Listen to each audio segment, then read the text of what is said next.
Me voici au beau milieu de la forêt de Sénart en Essonne. À moins de 15 minutes de Paris, je vais pouvoir faire une petite chasse aux champignons. Venez, suivez-moi, c'est parti. Alors... Ah non mais c'est incroyable! À peine arrivé, j'en trouve déjà deux là, ils sont tout petits marrons. Ouais, mais pas sûr qu'ils soient bien comestibles. Alors, ce sont des laccaires, donc c'est un champignon qui est comestible. Alors je peux le cueillir si on peut le manger? Ah bah non, je préférerais que tu prennes un couteau, Ah d'accord, avec la main je risque de l'abîmer. tu risques de le casser et de ne pas avoir une partie souterraine qui est intéressante pour la détermination des champignons. J'en vois un autre à côté, est-ce qu'il faut en laisser certains ou je peux tout prendre? Ah bah l'idéal c'est d'en laisser certains. Il vaut mieux attendre que le champignon grossisse de manière à ce qu'il produise des spores, c'est-à-dire c'est l'élément de reproduction du champignon. Mais si je veux trouver un gros cep, moi, où est-ce que je dois aller? Ce sont les gros arbres qui vont donner des champignons. Là, il y a un très gros arbre par Là, exemple. il y a un gros chêne, donc eh bien... Mais attends, je veux voir. Ça m'énerve, je marche, je vois rien. Oh, René, viens voir. Oh là là, alors là, je crois que c'est un cep. Est-ce que je me trompe ou pas? Oui, tout à fait, hein, c'est un joli cep. Oh, il est magnifique.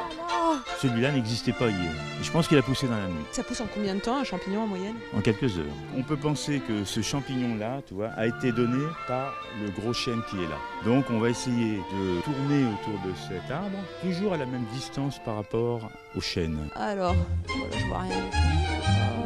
Oh, mais attends, mais si là, il y en a un autre. Non mais c'est dingue. Il a trouvé son frère. Ah mais ça marche vraiment là, ton histoire de diamètre. Alors là, j'en vois pas. Oh. Ah non mais c'est une blague, c'est toi qui les as mis ou pas? En plus, il est hyper gros lui, 3e cep, énorme. Bien caché, hein. Est-ce que vraiment on peut le manger là? C'est truffé de limaces, complètement grignoté. C'est vrai que ça donne pas très envie à voir comme ça.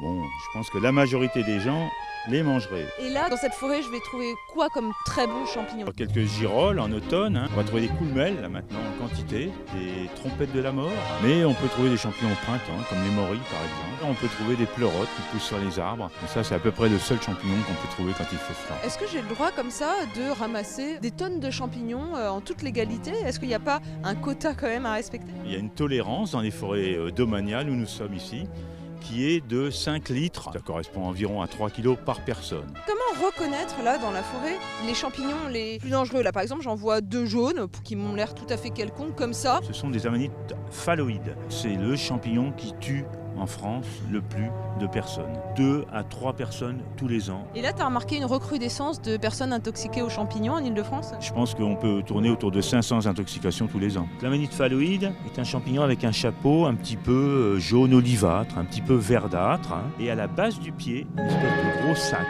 qui engaine le pied, c'est ce qu'on appelle une volve. Les gens maintenant, j'ai remarqué, ils ont leur smartphone, ils prennent en photo avec une application qui permet de reconnaître le champignon. Ça marche bien ça ou il faut s'en méfier? Il faut s'en méfier parce que les champignons sont très difficiles à reconnaître de dessus comme cela. Il faut observer aussi le dessous. La plupart des champignons toxiques, même mortels, il faut quand même en ingérer une grosse quantité, c'est-à-dire un champignon à 2 champignons. À qui je peux demander de vérifier ma récolte? Il est vrai que beaucoup de pharmaciens sont capables de déterminer les champignons, d'autres moins. L'idéal est d'aller dans une société mycologique. Il en existe dans tous les départements de l'Île-de-France. Alors je m'y connais peut-être pas en champignons, mais ça, je suis presque sûre que c'est une girole. C'est gagné. Comment l'as-tu reconnu? À la couleur orange assez vif, avec cette forme corolle un petit peu. Regarde, il y en a encore 3 autres, mais j'y crois pas. Donc tu sais quoi? Avec tout ce qu'on a, cep, girole, je t'emmène à la maison, on va se faire une petite poêlée à l'ail de champignons, on va se régaler. Bye bye. Oui, avec plaisir. Bien sûr, avec plaisir. Le sauce 100% champignons.